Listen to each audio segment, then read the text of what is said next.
Welcome to Pushparani Jaisingh channel. நான் உங்கள் புஷ்பா பேசுகிறேன். இன்றைக்கி ஒரு செலிப்ரேஷன் வீடியோ தான் பார்க்க போகிறோம். Christmas celebration video. வாங்க போய் பார்க்கலாம். முதல்ல அந்த ஃபோட்டோ வந்து எங்களோட ஃபேமிலி ஃபோட்டோ எப்படி இருக்குன்னு சொல்லுங்கள். நாங்கள் கோயிலுக்கு போனோம். கோயிலில் வந்து பார்த்திங்கன்னா ரொம்ப அழகாக டெக்கரேஷன் பண்ணியிருந்தாங்க. ரொம்ப அழகாக இருந்துச்சு. மணிகுண்டும் நல்லா டெக்கரேஷன் பண்ணியிருந்தாங்க. கொடிமரம் ரொம்ப சூப்பராகவும் பீடமும் ரொம்ப அழகாக டெக்கரேட் பண்ணியிருந்தாங்க. பூசை வந்து வெளியில் தான் வச்சாங்க. ஏன்னா மக்களுக்கு அப்போ தான் இடம் பார்த்தோம். கோயிலுக்குள்ள இடம் பத்தாது. நிறைய மக்கள் வருவாங்க. கோயிலே நிரம்பி வழியும் அந்த அளவுக்கு மக்கள் வருவாங்க. நாங்கள் வந்து முன்னாடியே போயிட்டு சீட்டெல்லாம் பிடிச்சாச்சு. ஏன்னா கீழே உட்கார முடியாதுல்ல, அதனால் வந்து இடமும் கிடைக்காது, நிற்கவும் முடியாது. அதனால் நாங்கள் சீக்கிரமாக போயிட்டோம்.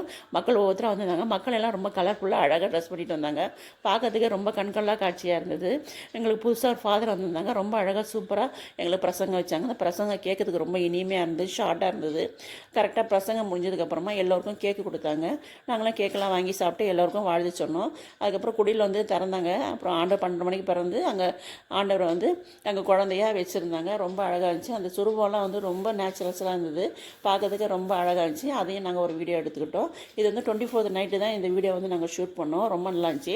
நம்ம சேனல் பிடிச்சிருந்தா நீங்கள் லைக் பண்ணுங்கள், ஷேர் பண்ணுங்கள், கமெண்ட் பண்ணுங்கள், சப்ஸ்கிரைப் பண்ணுங்கள். அப்புறம் 12 மணிக்கு முடிஞ்சதுக்கப்புறமா நாங்கள் வீட்டுக்கு வந்துவிட்டோம். வீட்டுக்கு வந்ததுக்கப்புறமா நாங்கள் நல்லா தூங்கிட்டு காலையில் எழுந்து டிஃபன்லாம் செஞ்சு சாப்பிட்டு மத்தியானம் நம்ம வீட்டுக்கு தேவையான சாப்பாடெலாம் செஞ்சுருந்தோம். அப்புறம் வந்து பலகாரமும் செஞ்சுருந்தோம். அப்புறம் வந்து அங்கே வந்து நாங்கள் செல்ஃபிலாம் எடுத்து வந்து அந்த செல்ஃபி இதில் ஆட் பண்ணியிருக்கேன் பாருங்கள்.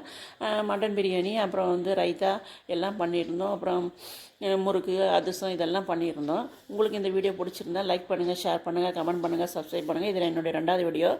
Thank you friends.